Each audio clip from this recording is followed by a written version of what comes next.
சுனிலோட நடிச்சது எப்படி இருந்தது? சுனில் சார் வந்து மோர் தென் 300 ஃபிலிம்ஸ் பண்ணியிருக்காரு சார் தெலுங்குல. அவர் வந்து இந்த படம் வந்து நான் டிஸ்கஷன் போகும்போது ஃபர்ஸ்ட்டு சுனில் சார் கேரக்டருக்கு நான் ராம் சார் தான் வந்து இவர் சொன்னார், சபரீஷ் சொன்னாரு. ஸோ ராம் சார்ட்ட போய் கேட்டோம். ஓ!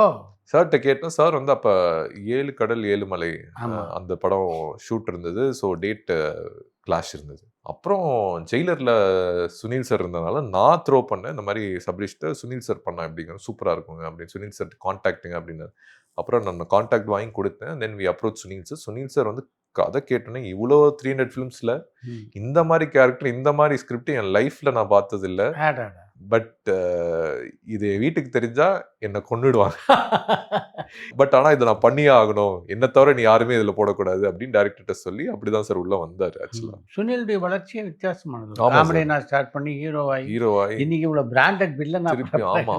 திருப்பி வில்லன் ஆமா. நீங்க கேரக்டர் ரோல் போய் திருப்பி வில்லனா இருந்து புஷ்பால ஸ்டார்ட் ஆகி இப்ப அவரு இஸ் ஃபினாமினல் சார். கலாபவன் மணி சாரோட அந்த ஒரு ஹியூமர் சென்ஸ் இருக்குல்ல சார். அது வந்து இந்த கேரக்டரைசேஷன்ல கொண்டு வந்திருக்காரு சார்.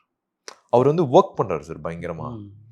அந்த சார்லி சாப்ளின் இங்க அங்கன்னு 2, 3 விஷயங்கள் வச்சுட்டு ஒரு கேரக்டர் வந்து ஆனா ஆடியன்ஸ் ஜெனரல் ஆடியன்ஸ்க்கு எது லைக் பண்ணுவாங்க அப்படின்னு சொல்லும்போது ஒரு சில விஷயங்கள் ஆட் பண்றாங்க சார் அது.